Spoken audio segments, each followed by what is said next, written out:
Good morning, students. So, chapter 8 going on here, and that is cell structure and function. We have completed many topics, and now cell organelle is going on. In that topic, we discussed about the plastid and mitochondria. Now we will discuss about next organelle, but before that we will discuss here one more important topic, that is prokaryotic cell and eukaryotic cell. So what is the difference between prokaryotic cell and eukaryotic cell? You will see here. First one, prokaryotic cell.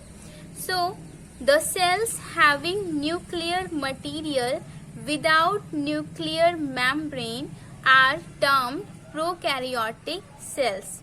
So how you can understand this one? In this it is telling कोई ऐसी cell जिसमें nuclear जो material है वो किसके बिना है? Without nuclear membrane. So firstly I told you inside the structure of cell there is nucleus, and this nucleus is surrounded by one membrane, that one nuclear membrane. Okay, तो वो कौन सी membrane थी? Nuclear membrane थी. So if we are telling here about the prokaryotic cell, it's mean एक ऐसी cell जिसमें क्या हो? न्यूक्लियर मटेरियल तो हो, लेकिन वो न्यूक्लियर मटेरियल किसके बिना हो? न्यूक्लियर मेम्ब्रेन के बिना हो. तो उस तरह की सेल को क्या कहा जाएगा? Prokaryotic cell. Now you will see the organisms with these kinds of cell are called prokaryotes. तो इस तरह के जो ऑर्गेनिजम्स जिनमें प्रोकैरियोटिक सेल्स होती हैं उनको क्या कहा जाता है? प्रोकैरियोट्स. ओके, जैसे हमने बात की थी 7th क्लास में कि जो organisms autotrophic mode of autotrophic nutrition follow करते हैं उनको हम ऑटोट्रॉफस कहते हैं. सेम एज जिनमें प्रोकैरियोटिक सेल्स होती हैं उनको क्या कहा जाएगा? Prokaryotes. Okay, now we will divide the prokaryotic cell in 2 parts. First one pro. देखो ये जो प्रोकैरियोटिक है इसमें प्रो को हमने अलग कर लिया एंड जो कैरियोटिक था उससे हमने बना दिया यहाँ karyon. Okay, so what is the mean of pro? Pro का मीन क्या है यहाँ पे? प्रिमिटिव. प्रिमिटिव से मीन है प्राचीन, यानी जो पुराना हो. ठीक है, तो स्टार्टिंग में जो न्यूक्लियस बना था उसमें क्या था? उसके चारों ओर न्यूक्लियर मेम्ब्रेन प्रेजेंट नहीं थी, तो उसको कहा जाता था prokaryotic cell. Okay, and karyon का मीन होता है न्यूक्लियस. इसका मतलब है कि ऐसी सेल जिसका न्यूक्लियस कैसा हो? प्राचीन हो, पुराना हो. सो इस तरह का जो न्यूक्लियस है वो किन में प्रेजेंट होता है? That is example here bacteria and blue green algae. So starting में जो ऑर्गेनिज्म अर्थ पर बना, तो ये मैंने 7th क्लास में बताया था कि अगर हम बात करते हैं प्लांट्स की कि अर्थ पर सबसे पहला प्लांट कौन सा ग्रो हुआ? That was algae. एंड अगर हम बात करेंगे एनिमल ऑर्गेनिज्म की तो सबसे पहला जो ऑर्गेनिज्म आया एनिमल वो कौन था? बैक्टीरिया. तो यानी बैक्टीरिया जो है वो एक बहुत प्रिमिटिव ऑर्गेनिज्म है, बहुत पुराना ऑर्गेनिज्म है, और इसीलिए उसकी जो सेल थी वो कैसी थी? प्रोकैरियोटिक थी, यानी पुरानी थी. उसका जो न्यूक्लियस था वो उसके चारों ओर न्यूक्लियर मेम्ब्रेन प्रेजेंट नहीं थी. One more example is here blue green algae. इसका हिंदी नेम होता है नील हरित शैवाल. सो इसमें भी क्या होता है? प्रिमिटिव जो है टाइप का इसमें न्यूक्लियस होता है, इसीलिए इसको भी किसका एग्जाम्पल हम मान सकते हैं? प्रोकैरियोटिक सेल का एग्जाम्पल हम मान सकते हैं.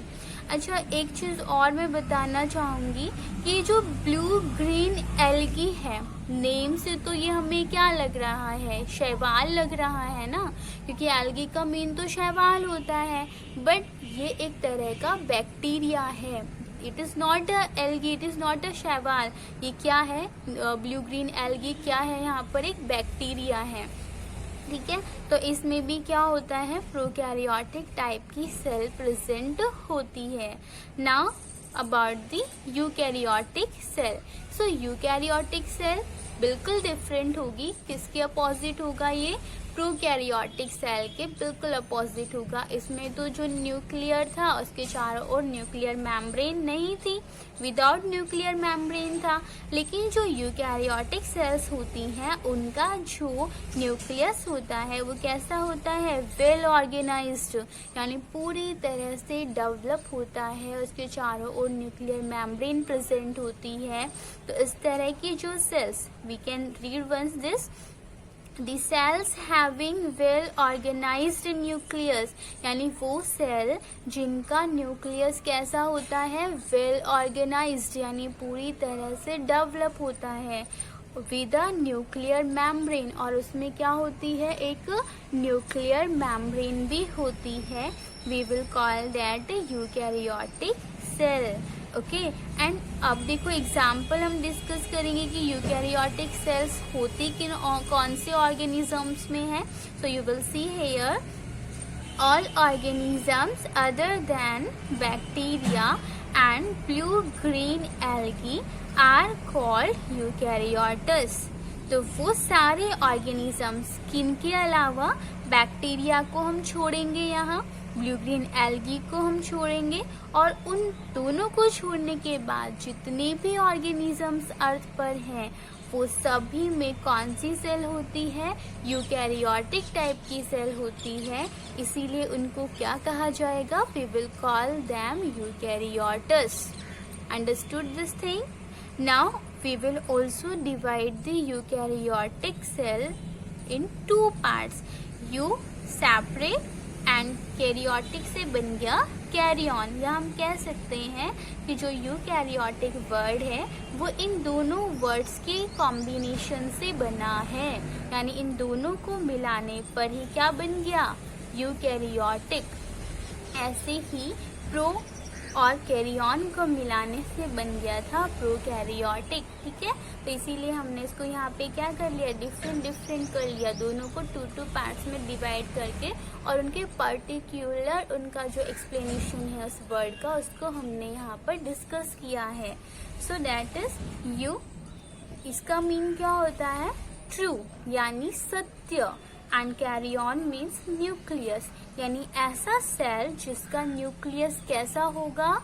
ट्रू होगा, सत्य होगा, वेल ऑर्गेनाइज्ड होगा, उसी को हम क्या बोलते हैं? Eukaryotic cell. Okay, so that is completed. Okay, one thing I forgot that day about the mitochondria. मैंने आपको बताया था कि जो माइटोकॉन्ड्रिया है वो दो वर्ड से बना है। कौन से दो वर्ड से? Mito and one more word was there, that is chondria. Okay, so mitochondria is made up of two different words, first one mito and second one is chondria. So what is the mean of mito? Mito का mean था यहाँ पर thread, and कॉन्ड्रिया का mean था granules. यानी mitochondria जो है वो एक ऐसी स्ट्रक्चर है जो कि किससे बनी हुई है? थ्रेड एंड ग्रैन्यूल्स से। सो अब ये थ्रेड और ग्रैन्यूल्स कहाँ पर है? So when you will see the structure of mitochondria, you can see here this one structure is like a thread। कैसी दिख रही है ये? हमें धागे जैसी स्ट्रक्चर दिख रही है। धागा भी तो इसी तरह से डिजाइन होता है, तो इस तरह से इसकी जो स्ट्रक्चर है वो भी कैसी है? थ्रेड लाइक हो रही है। And granules, so you can see ये जो डॉट डॉट डॉट हमें इसमें नजर आ रहे हैं वो कैसी स्ट्रक्चर है? डॉट लाइक स्ट्रक्चर कैसी हो गई? यहाँ पे ग्रैन्यूल्स हो गए हैं, ठीक है। तो इसीलिए हमने इसको क्या बोला था? Mitochondria. One thing more I forgot, that is currency of cell, हमने कहा था कि जो एटीपी है वो क्या है, करेंसी ऑफ सेल है, यानी सेल का करेंसी है। तो क्यों कहेंगे हम करेंसी, क्योंकि अगर हमें मार्केट से कोई चीज़ परचेज करनी होती है तो हम अपना जो करेंसी है रुपीस वो पे करते हैं, उसको स्पेंड कर सकते हैं। तो ऐसे ही सेल को जब एनर्जी की ज़रूरत होती है तो वो किसको स्पेंड करती है, एटीपी को स्पेंड करती है, उसको वो खर्च करती है, उसका वो यूज़ करती है। इसीलिए एटीपी को क्या कहा जाता है, currency of cell. This much you understood proper. Now I will tell you your next topic, and that is your next organelle, that is vacuole. So you will see here about the vacuole. First point is here, fluid filled membrane bound spaces are known as vacuole. So ऐसी membranes जो कि किससे भरी हुई होती हैं, एक fluid से भरी हुई होती हैं, एक द्रव्य से भरी हुई होती हैं, और उनके चारों ओर एक मेम्ब्रेन प्रेजेंट होती है। इस तरह के जो स्पेसेस होते हैं उनको हम क्या बोलते हैं, वैक्यूल बोलते हैं।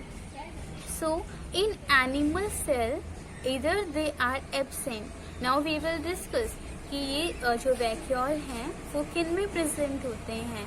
सो एनिमल सेल की जब हम बात करेंगे, इन एनिमल सेल इधर दे आर एब्सेंट, या तो ये क्या होते हैं, एब्सेंट होते हैं, और if present then small in size, और if they are present in animal cell then it will be small in size and it will be temporary. कैसा होगा ये, टेम्पररी होगा, थोड़े समय के लिए होगा, अस्थायी होगा, यानी इनका कोई परमानेंट स्टेबल वो वहाँ पर नहीं होते हैं। थोड़े समय के बाद वो अपने आप ही वहाँ से डैमेज हो जाते हैं, डिस्ट्रॉय हो जाते हैं।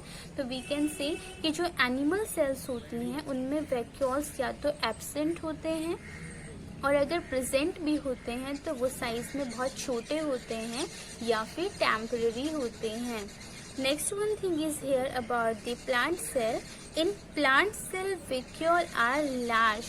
जो plant cells होती हैं उनके जो vacuoles होते हैं वो कैसे होते हैं, large होते हैं, साइज में बड़े होते हैं, and permanent, और permanent होते हैं, स्थायी होते हैं। Outer membrane is called tonoplast. जो इसका आउटर मेम्ब्रेन है वो क्या कहलाता है, टोनोप्लास्ट कहलाता है। And it filled with fluid, और जिस फ्लूइड से ये भरी हुई होती है उसको कहा जाएगा cell sap. So that is about the structure of vacuole. You may see the structure of vacuole. It is present in your book, and I will show you what is animal vacuole and what is plant vacuole. So I am showing that figure in your book. You may see in this figure, that one figure you will see here. So that is plant cell. This one plant cell. So plant cell का जो vacuole है, you may see here that is vacuole. So plant cell का जो vacuole है वो क्या है, size में बड़ा है, ठीक है। यू कैन सी हियर, ये जो है साइज में क्या है, बड़ा है। और इसकी जो मेम्ब्रेन है, इस मेम्ब्रेन को कहा जाता है टोनोप्लास्ट, ठीक है। किसकी मेम्ब्रेन, जो हमारा वैक्यूल है, वैक्यूल की जो मेम्ब्रेन होती है उसको टोनोप्लास्ट कहते हैं। एंड मेम्ब्रेन के इनसाइड में जो फ्लूइड भरा हुआ होगा उसको कहा जाएगा cell sap. Okay, that is about the plant cell. Now you can see animal cell. Animal cell में क्या है, जो वैक्यूल है वो कैसा है, साइज में बहुत छोटा है, या तो ये एब्सेंट होगा या साइज में बहुत छोटा होगा, और टेम्पररी होगा, थोड़े समय के लिए होगा। तो इस तरह से ये दोनों सेल्स के वैक्यूल्स हैं।